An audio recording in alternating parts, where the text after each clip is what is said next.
Awaken to your truth that you are the I Am presence in harmony with the divine. You are consciousness beyond what the body and mind identify. This is Moment to Moment. Host Lynda Hope will remind and enlighten you to know your divine nature. You were born into the body already aware, but forgot it as you expanded your sense of identity, ego mind, pattern behaviors, and habits. Stop sleepwalking and wake up to your timeless, eternal, formless self. Now, your host of Moment to Moment, Lynda Hope.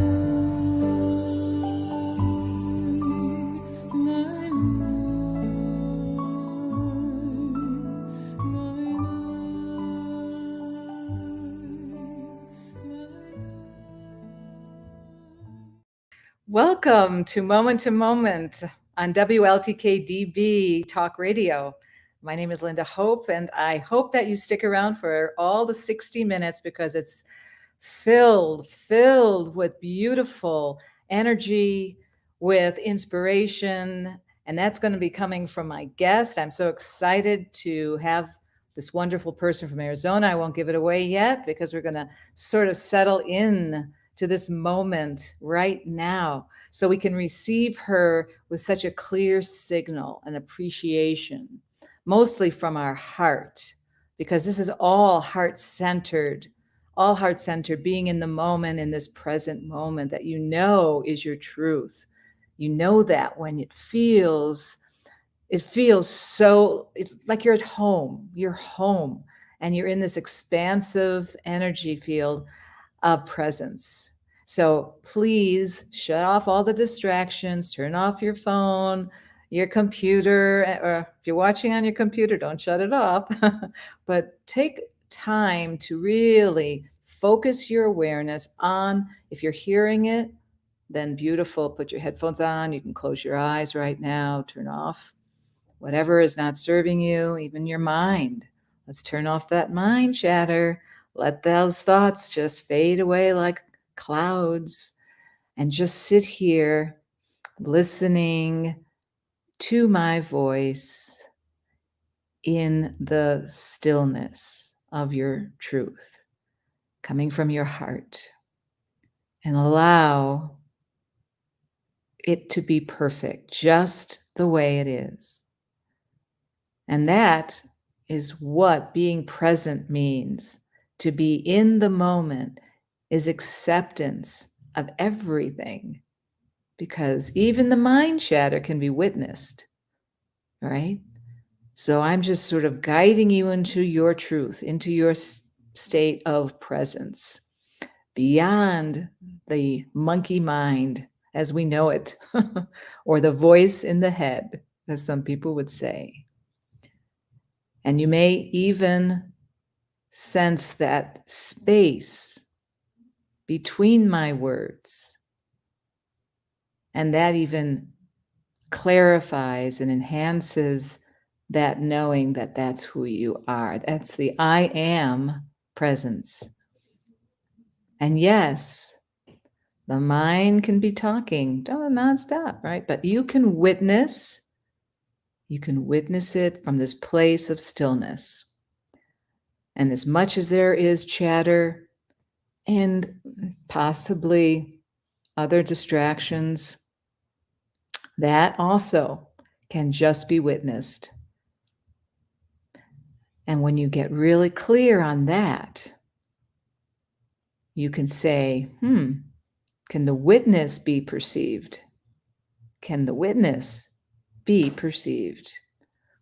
And from that place of that, what is that? What is that? Because we're not talking concepts. We're talking the higher vibrational essence, the essence of your truth, beyond this physical body and mind projection. And the more that you are focused in the now, because that's all we have is the now, more that you know this place is where everything is. You are that. beyond the past. You're not the past, right? That was the past. That's the history of you. And the present is the mystery. It's not happened. They'll never get there. There is no presence. Future, I mean, only present here. So everything, even the future, happens in the present. Okay. And the present is a gift. That's a gift to yourself. I'm sure some of you might have heard that expression. The past is a history, the future is a mystery, but this is the present, the gift. And how do we take that gift and use it and just be that?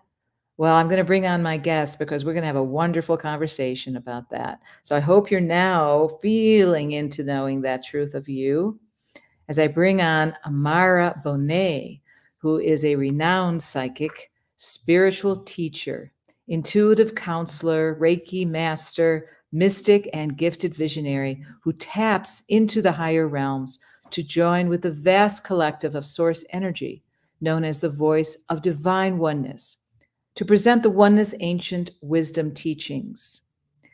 Aumara connects to the spirit to bring forth guidance, support, and understanding so needed at this time of human evolution. She is the founder and owner of the Voice of Oneness Healing and Learning Center. She uses various healing modalities, including Reiki healing, spiritual teaching, life coaching, meditation, past life regression, and more. Aumara empowers, inspires, and guides you in transforming your life as you discover your true self and begin living the life of your dream. She holds bachelor's and master's degrees from Dowling College in Oakland, New York. And she's certified as a Reiki master, certified clinical hypnotherapist, and EFT practitioner. She's also levels of advanced matrix healing, and you can reach her at askaumara.com. That's ask, ASKAUMARA. So with further ado, please bring on Aumara.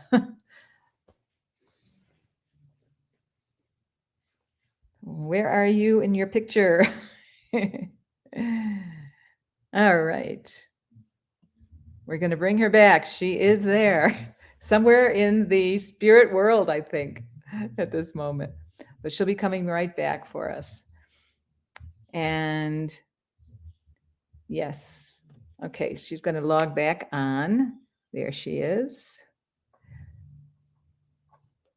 And we are welcoming her. Hello. Created such a beautiful space that I just took it right out. You out. You just vanished. Vanished. I'm back now. Thanks a while. So you're in the spirit world, I said. You're not in your physical body. Right. Right, That's right out. I took the video with me. Right. It wasn't supposed to happen.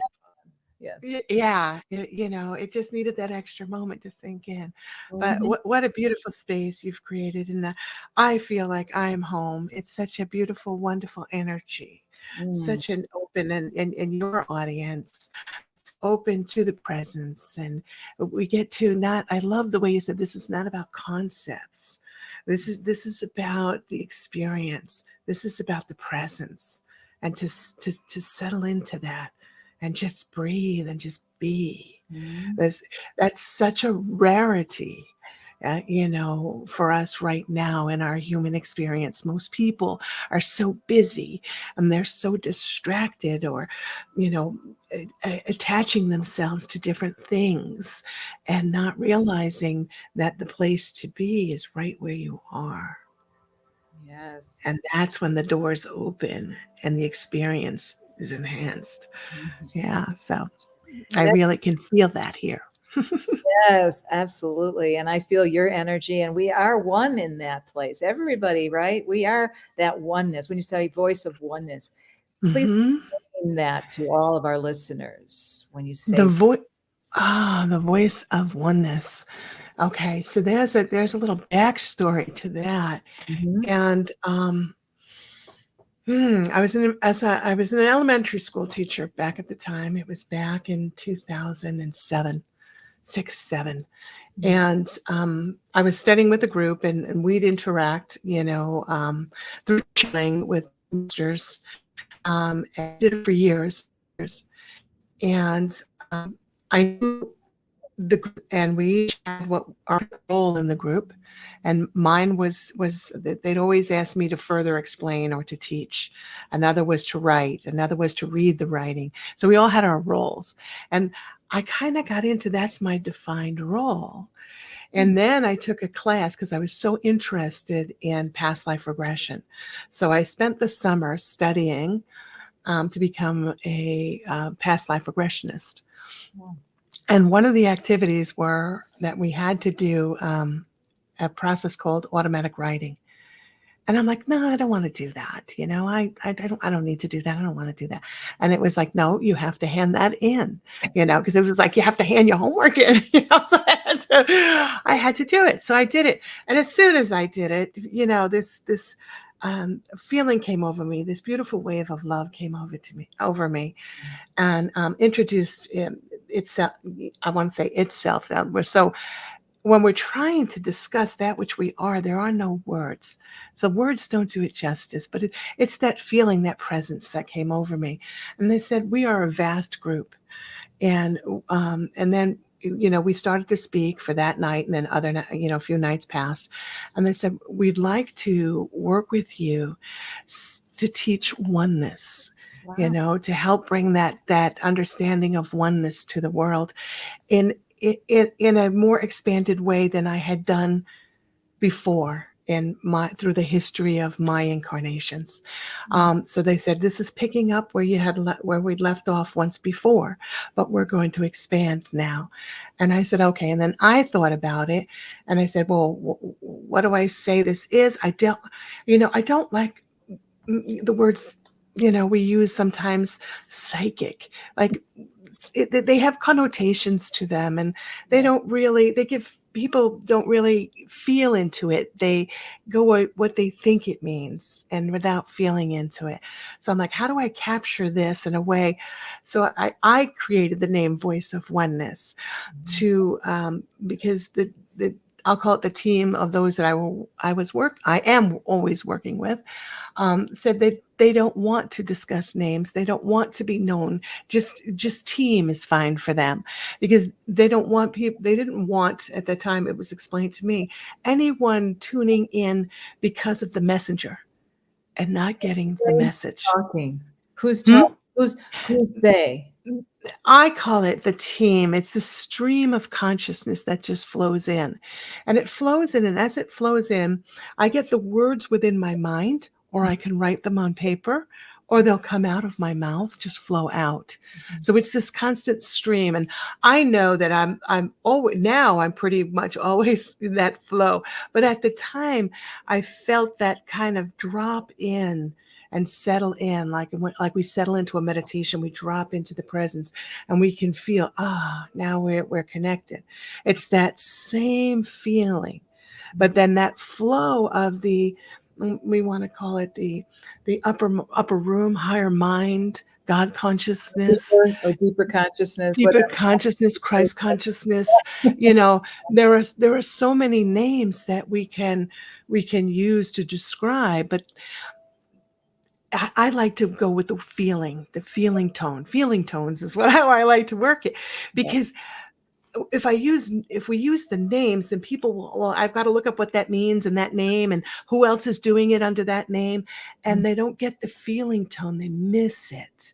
Yeah, you know. But that is energy, right? Energy. Mm-hmm. Say that the feeling is not like happy, sad, melancholy, or what it is. Actually, maybe it's a knowing too. It's that, right? It's knowing itself. It's sort of knowing that. What do you think about that? You think maybe it sparks that inner knowing, it ignites that inner knowing within, and then we can feel the energy within us rise up. Mm-hmm. We can feel it. It's like our heart just goes and opens. Yeah, it's like, wow. When that opens, you feel, I sometimes feel like I'm going to cry. I'm crying because it's it's like heaven. I do. Right? It's blissful. It's just, that you're connected to that source energy that is indescribable. It's just, can't put a word to it. And that's something that knowing that, we can see the essence in each other, right? Mhm. Your essence is my essence. I mean, it's the same. Yeah. We're one in that. We're not separated at all. And and Mhm. everybody were to do that, that would be a different world. Yeah, and Mhm. it kind of, for some, I think it's kind of a little scary because it requires the responsibility for your own energy to be present, and the mind's been hijacked in so many ways that we've got to take it back and sit, and we're not conditioned to sit, we're not conditioned to stop and reflect, or even some people are so distracted, and then we mentioned the word meditation, and it's oh, I can't possibly do that. Well, what is meditation? Meditation is the process of which you're utilizing to bring yourself back to the presence Right. that you are. And you mentioned breath when you first Breath. came on, right? How we get Mhm. into our breath, how we Mhm. take our breath for granted so much. We're just thinking, Oh, yeah. yeah, we're just going around breathing. In a way, you have to say, hey, I'm being breathed, because, if I forget to breathe, I'm still being breathed.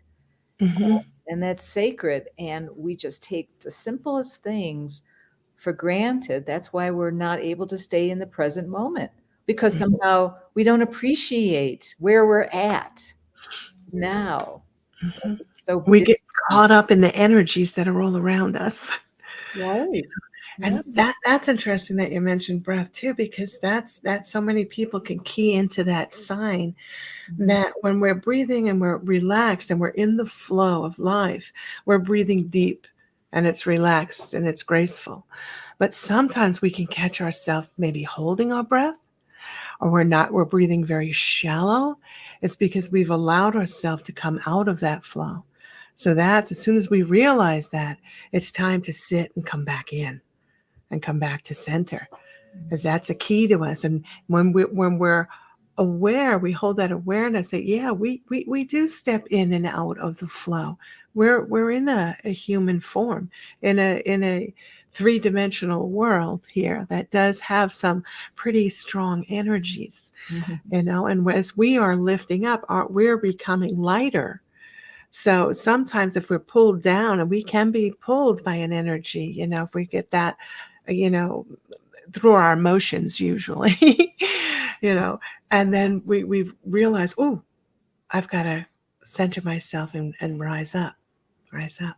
Right. And I Mhm. think we talked about last show, I talked about how thought feeds emotion, and then emotion feeds thought again, and it becomes a story. And then we get attached to it. You were talking about not being attached, which Yeah. is so important, Mhm. because if we do attach to the physical, even an entity of a thought entity or an emotional entity, that starts to Mhm. lower our vibration, and now we start to identify with that thought, then Yeah. we're done for. we're, Yeah.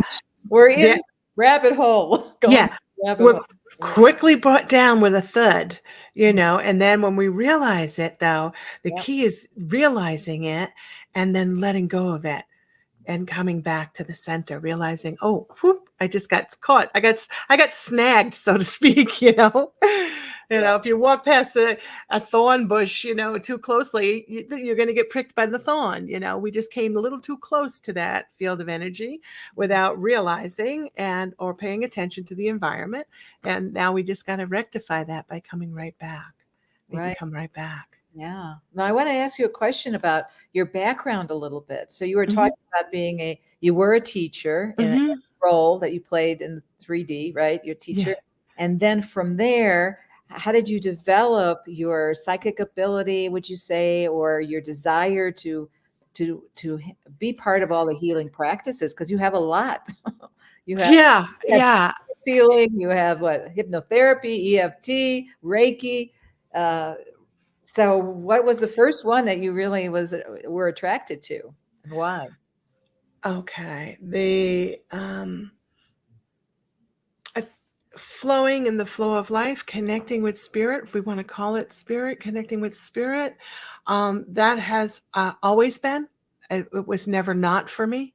So it was just getting to a point in my life as I got older. And I went to college and did what I needed to do and the typical things that we do. And then I had my two boys, and I was 29 at the time. And then I could no longer keep that part of my life at bay because I kind of, okay, that's something I'll do in the evenings or something, I'll put my mind to it. I'll sit down, I'll meditate, I'll, do, whatever.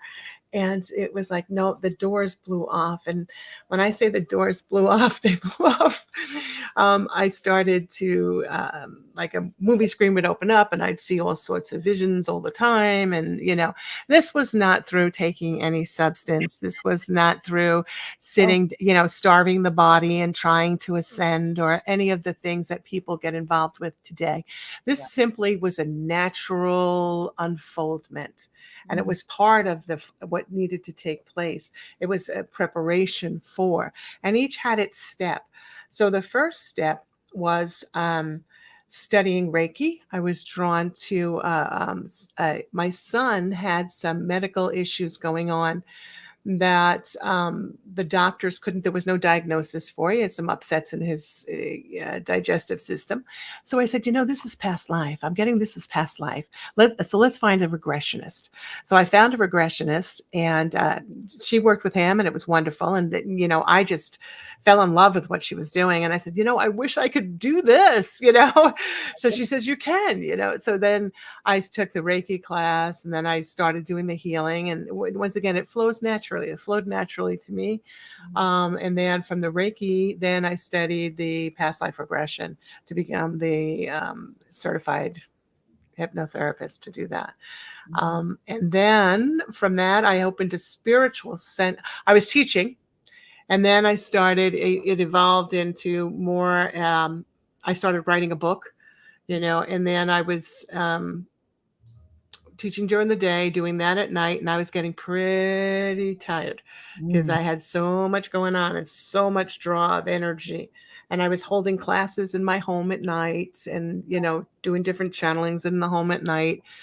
And when I say channeling, it's not where someone thinks, okay, you put your body aside and this other entity comes through and speaks. It's never been that way for me. It's a conscious experience. But though I use the word channel because more people understand it that way. And, so that's why I use that word. But I did a lot of teaching in my home at night. And then the group started off with one person, and then the next week it was two, and then the next week it was three. And then I sat in my living room one night, and there were 20 people in the living room, and my teenage boys walked through the front door, and they just looked, and they're like, "Oh God, Mom," So what's this turning into? yeah. Oh God, Mom, and they scurried up the stairs to their bedrooms. And I'm like, oh, this is imposing on the family now. So then I said, I've got to get an office. And I got a pretty large office, and I made a center out of it. So that was my first healing and center that I got in Southern California. And I ran that for years, for years. Oh, yeah. Are they twins, your boys? No, they're 22 months apart. Okay. And it sounded like they were born together or something. Yeah, they were close. They're close. They are close, but no, they're not twins. So they're very different. All right. Very different. But that's how I began. I'd made that pivot from, okay, I'm an elementary school teacher, to now I'm going totally and immersing myself in the field of higher consciousness. And I'm doing, holding meditation groups and, doing different teaching. And then I started to do some writing and different things, and that just evolved from there. Yeah. And is your book published? No. Oh, okay. It's sitting in the closet. Out of the closet. Yeah. I have to resurrect it. What happened is my husband got very sick. He came down with cancer. Oh. And so it was a very aggressive, and we went through 2.5 years of nonstop hospital, pretty much spending nights and weeks at a time. And it took 2.5 years. And then he finally made his transition. Wow. So that kind of everything went upside down at that time, I guess. Yeah. Yeah, and he made this was he spiritual? Did he Yes. feel okay, so Yeah. he felt that this transition was going home to him, or did you talk about how that was for him? Yeah, that was his. Obviously, it's always your choice, it's always your choice, but um and that's so interesting with consciousness because we are awareness in the Mhm, moment. So when we're focused and we're in that balanced state that we talked about, mhm, we have the understanding of going home. But then we can get tripped up in our day-to-day cycles, and we can get into, oh, I've got this illness and I've got to work, I've got to beat this and I've got to fight this, and then you get caught in that. And it's I call it the medical wheel. Once you get on the wheel, that wheel just turns and turns and turns, and it's hard to bring balance there. So there was the in and out, in and out, oh, I'm in and out. sure it Yeah. was like looking at science versus spirituality, right? Science, how is Mm, that working together, or does it? In some does parts, probably it does, but in it other parts, does. right, when Yeah. you go just with medications and Yeah. regiment and The clothes, whole. it's really a different type of energy there, right? And Mhm. it's fearful. It could be fear-based, which can bring Yeah. you out of that divine presence of love, which you are. And Mhm. right. And Yeah. so the spiritual practice, in a way, you could say, is to remember that this is just the dream state we're in this right now. And so if we really Mhm. tap into our authentic self, we're not going to be afraid of the process of going Yeah. through this, Yeah. whatever it is. Would you say? And Yeah, I would, and I think that an experience like that, or any when we get into things going wrong with the physical body, you Mhm. know, then we get into a whole bunch of energetic experiences there. We go into the deep betrayal. The body betrayed me, you Mm, know? Like, how could we be betrayed? We're all this love, so we very much experience the dense energy of this dimension, and we experience it and we realize it. We can realize, like we say, concepts. We realize we're spirit here, but yet we've got become so enmeshed, and then we've got to kind of pull ourselves out of that. And that's what the experience, it appeared from my perception, for what was going on in my life with my spouse, because he'd have moments of clarity, and then, it was a struggle. But I do remember at towards the very, very end, asking him, what's going on. mm, And he was not in a coma, but he was sleeping most of the time. And he opened his eyes and he looked at me and he says, "Mastership." And then he closed his eyes. Masturbation. Yeah. So I understood exactly where he was, but and Okay. and we can say, like, some people are like, because there's Mhm. such a gap between the physical and the realization that you are everlasting Right. love. You Yes. are the presence, Yeah. and the mind is so strong, Mm. and tries to tether us so much to this physical expression. Mhm. And it's Yeah. so negative in a lot of ways because it's our Yeah. pattern behavior that Mhm. just continues to play out if we're not mindful that it's taking us away from knowing our truth. You know, Yeah. feeling Yeah. pulled away. It's like a pull, right? And Yeah. yeah, and if you're A not awake, stronghold. yeah, Yeah. you're gonna be This. sucked into this distraction and believing what you see to be your reality. And Mhm. that's the interesting part of the form versus formless. We are the formless within this form. People say, "Oh, I have friends that say you're not facing reality. How can you say that Yeah. you're the I am Yeah. presence? You're just one of those 1% of the population that can even believe that to be your truth." I said, "It's not belief. It Yeah. goes It's. beyond belief. It's not Yeah. right, but you can't explain it to people who are just so fixed to their identity and their personal Yeah. history. That's all Yeah. they know. And they can't even see their mind thoughts coming. Yeah. They don't see the thoughts coming up. They just immediately spout whatever's in their minds. I I was having a chat this afternoon with the masters in my mind, and I was reflecting on a book a series of books that I've loved. It's called Life and Teachings of the Masters of the Far East. Have you ever read it? I'm not. There's 5 volumes, and Oh, I'd j love to read that. you should definitely, Name read of it. What's the name? So Masters. I didn't know very many people who were at all in the same vibratory field as myself, other than my husband and a few, people that gathered in the group with us. Right. But even at that, some of the members of the group just thought I was just, um, Identity, right? how they used to say, La La. You live in La La Land. You Right. live in La La Land. Of And, course. Yeah. my mom used to say too, she says, "You're pixelated. You're like a little pixie, like a little fairy. You're like," she all my life, she made fun of me. All my life, in a loving way, but you're just a little out there, you Yeah. know. Yeah. And I wish I could, then towards her end of her life, she's like, "I wish I could think like you," and eventually, she started to receive the teachings, and she did expanding consciousness, thankfully, before she crossed. Wow. No, no, but my point with the books is when I finally came across these books and I read the first one, and I'm like, you talk about crying. I'm like, oh my gosh, I'm not in La La Land. This spoke of everything that I spoke of, and I knew to be true, but I could, it was nowhere in anyone else's reality. So I brought those books back to the group that was, we were sitting. I go, here, read this, you know. Right. It's Yeah. just it's so true that you Yeah. can't deny it. Yeah. You It's can't like, deny it. what is No. the Bhagavad Gita? You're reading that and you're listening to like Eckhart Tolle or Muji, and they're just Yeah. Muji especially. He just Yeah.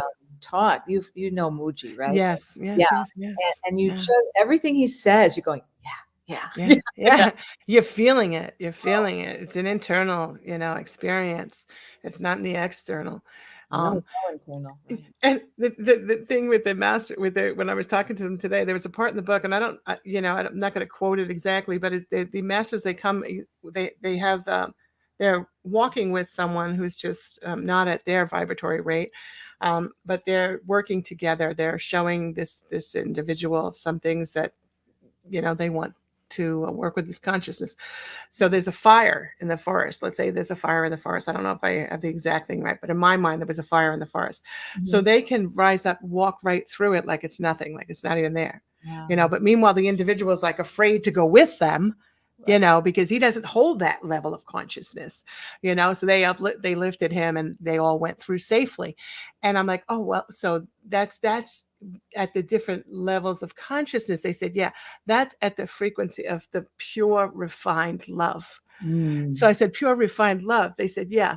And they would joke, and they said, they weren't holding the concept and acting as if, you know.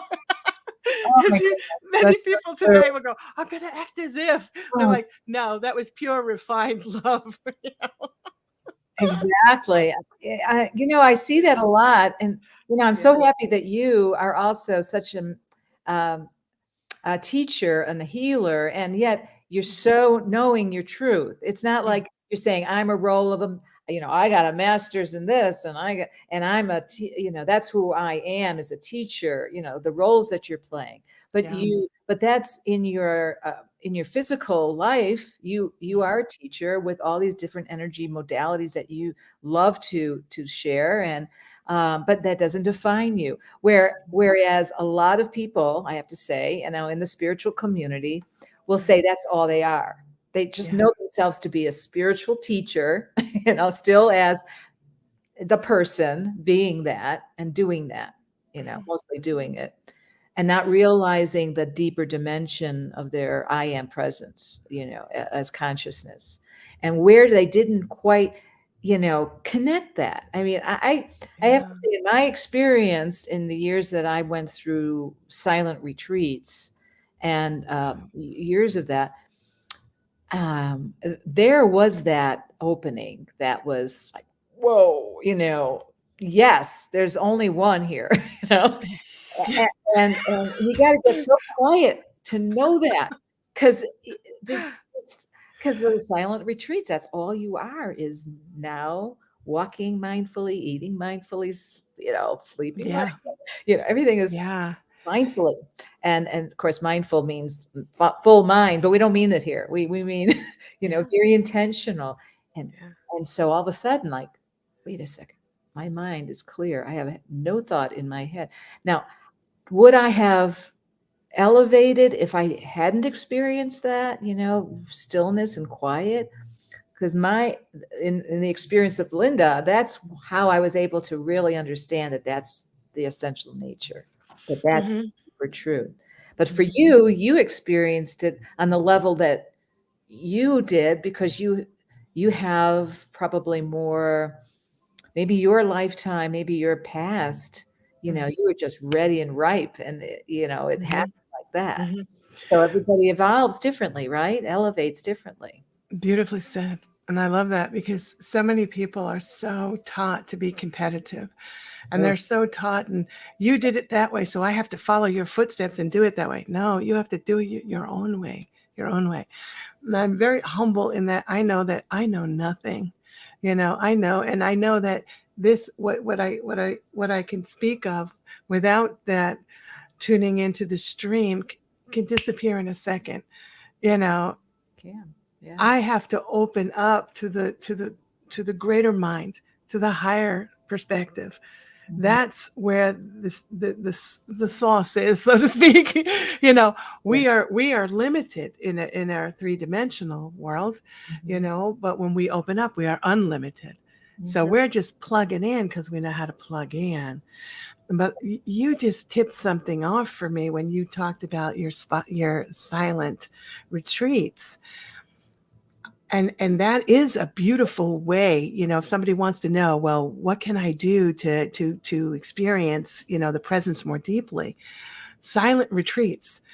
I did a silent retreat in my home, Oh, and my family stayed away from me for 3 days. It was just 3 days, right? I just asked for 3 days, and I got 3 days, you know? cool.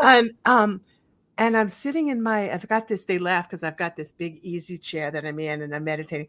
My son, Michael, he's an Aries, and he's just got such powerful boom energy, just like boom.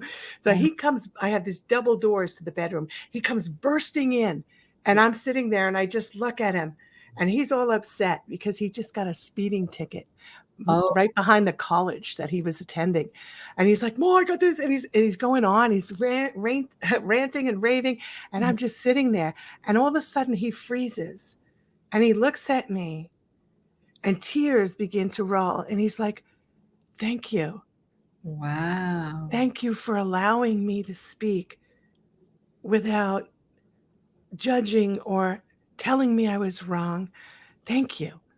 And I just sat there.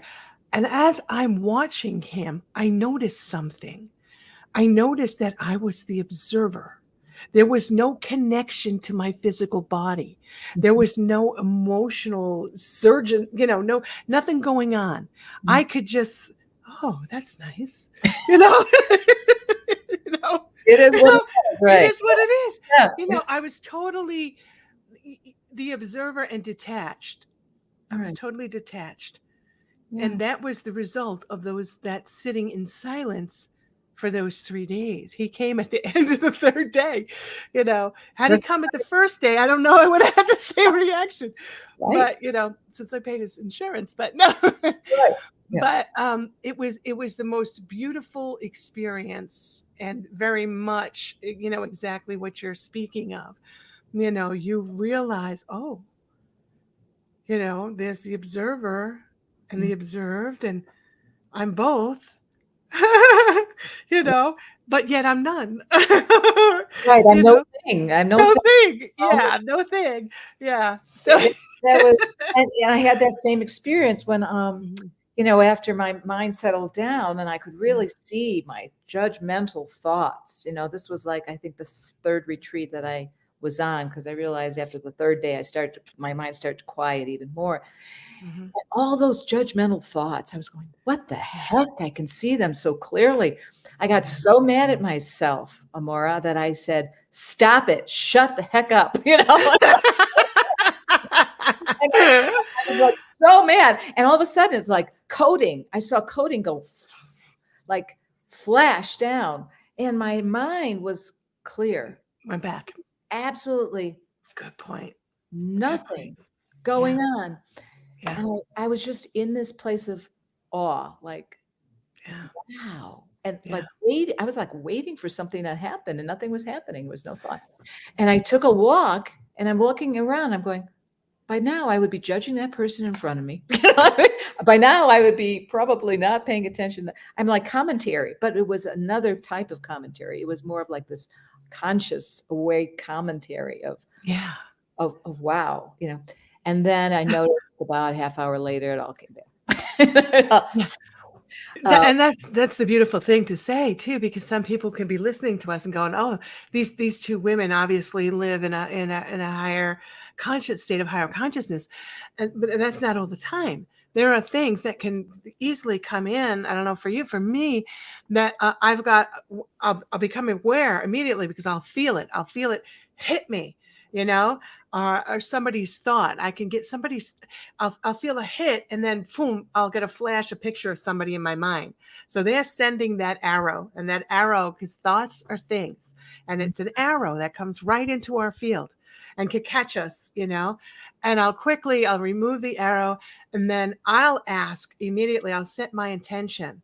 I'll Okay. set my intention for assistance, and I'll ask the stream of consciousness, the God consciousness, to assist me in balancing this three-dimensional energy. And then boom, it comes right, like you say, the code. I don't see the coding, but I get that, nice wave that comes through, and I'm able to rebalance. But if I did not set my intention to do so, and I continued in that energy, it would spiral downward very quickly. Very quickly. Absolutely. And like, we talk about the observer. So even when those thoughts flooded back, I still observed those thoughts. Yeah. I didn't attach to those thoughts. I would just say, oh, there's another judgmental thought. That's part of what my person likes to do, but I'm not that. And I think sometimes when you say, I'm not that, thank goodness I'm not that. I'm not that. It brings your awareness back to being behind the lens of perception and saying, that's the truth. That's here in my heart is the truth. And I'm not going to believe my thoughts. I'm not going to believe that crazy stuff. It's not who I am. But we identify and believe it. I mean, a thought is just a thought unless we believe it. And then our belief, we think we're full of beliefs. That's what gets us into trouble. I believe in this. I believe in that. Next minute, I believe in this. And I, don't believe in that anymore. And then we get confused. Who am I? Yeah. Who am I think the world is in confusion a lot about that. Yeah. Yeah. The awakening, awakening to the presence. Mm-hmm. But people think the awakening is I'm going to leave here and go someplace else. I'm going to be taken up in a ship and we're going to go back to, Andromeda or Arcturus or wherever it may be and live the happy life. It's like you're here to awaken to the presence, to realize that all that you need is right here. Exactly. And then you can take any trip you want to anywhere you want while you're still here. That's right. I think Mucci talked about that too. It's not a journey. We're not on a journey. We're already that. See, we've already been born into that, knowing that, it sort of reminds me of that movie, the baby movie where the babies are talking. We know that we are already. Oh, yeah. Talking, and they forget, we already came from God's source. And now, we forget that in this illusion. And then we start being called a name, and then we start forming an identity. And then we believe that to be our truth until somebody or something, like you had the experience, sort of wakes you up and says, wait a second, I am this. Wow. Realization is that. Yeah. And that you get to reaffirm it all the time because you talk about the name and the role, the identity. And then as you're going through this, you kind of got, okay, I'm over here, I'm experiencing this higher consciousness. And now somebody takes the name and does something unkind to the name. Maybe they start spreading lies or, something, or saying something, doing something. And you're like, oh, So you're detached from that identity, that name, but yet that energy is still there. So you have to look at that and then go into the heart and open up and release your connection to that. And then at the same time, forgive the individual for the harmful intent, and then allow it to flow so that they're released and there's no more energy connection there that's going to harm in any way, because that happens a lot too. Oh, you are this or you are that, or people's judgments, or Judgment. you said this and no you didn't but they say you did. And, or Right. you're behaving that way because Right. it's like, oh, here we go. This is this energy that's trying to get us off balance, and we're like, no, that's okay. Oh, right, right. And I Mhm. think the thing that we talk about too a lot is our pattern behavior, because what we pattern our parents, right? And we get Yeah. into that, and we don't realize we're doing it. We don't realize we're a combination of a lot of things that we've taken on and that became part of our identity. And so when people trigger us and we believe it, take it personally, then all of a sudden, we're just like they are now. We're just Mhm.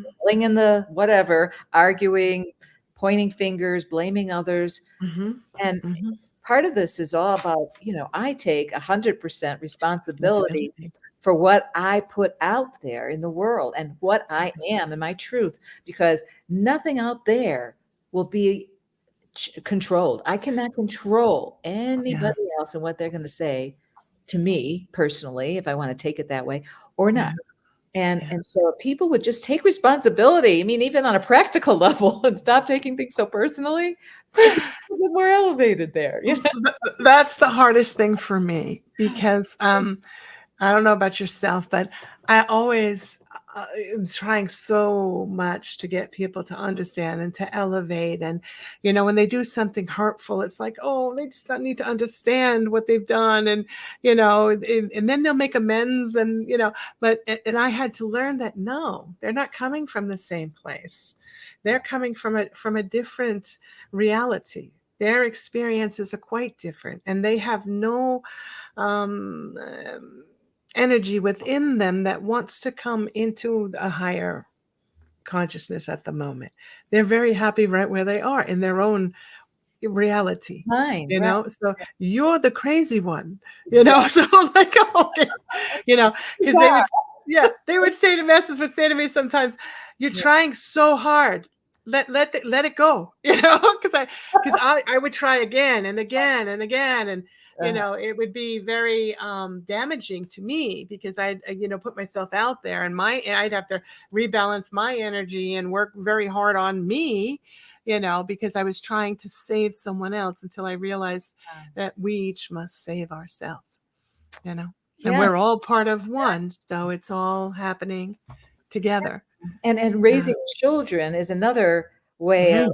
letting go, right? Because Yeah.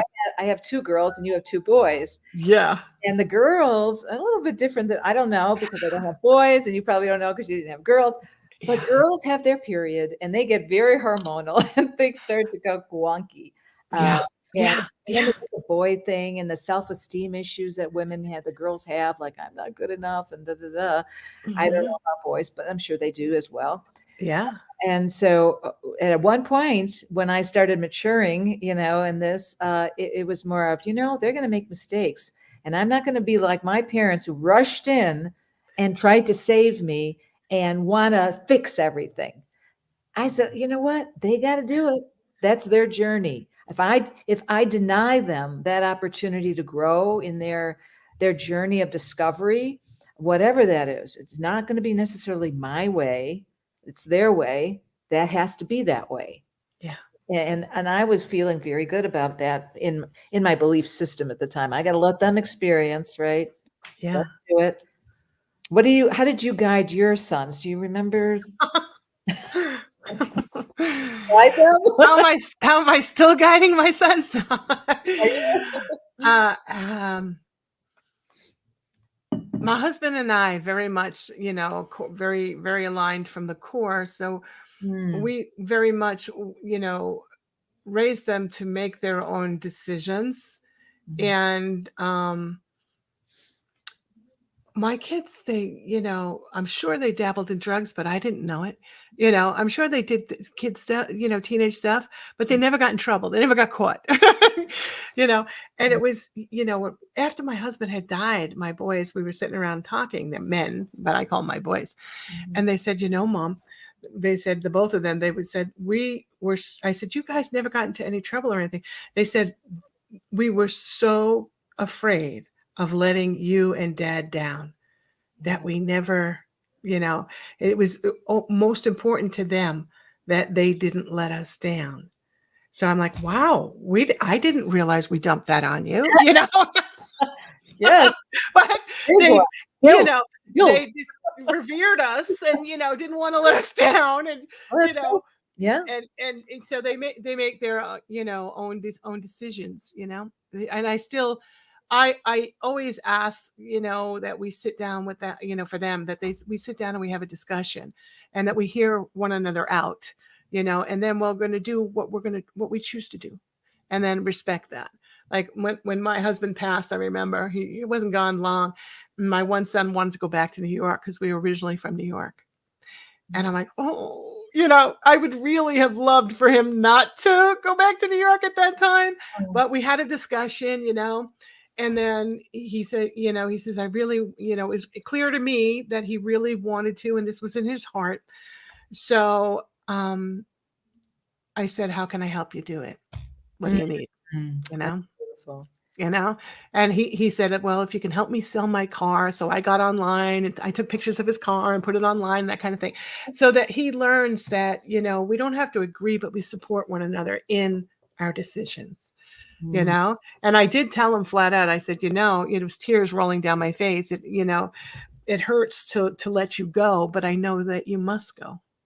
So that is so beautiful. If more parents could really truly listen, and being in the moment allows you to do that, because you're not coming up with answers. You're not even thinking of what you're going to say. You're just being present, in presence, listening, and they can feel that they're being heard.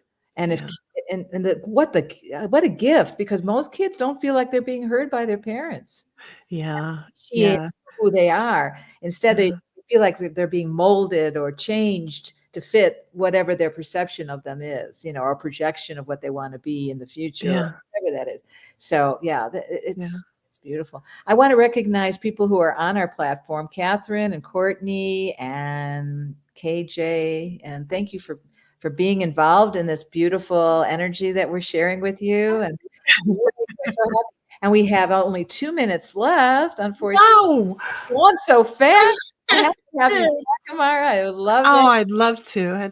My pleasure. You can go to Aumara's show. She's on WLTK-DB Talk Radio as well. And her show is called The Voice of Oneness. It's on Friday at 8 p.m. Central.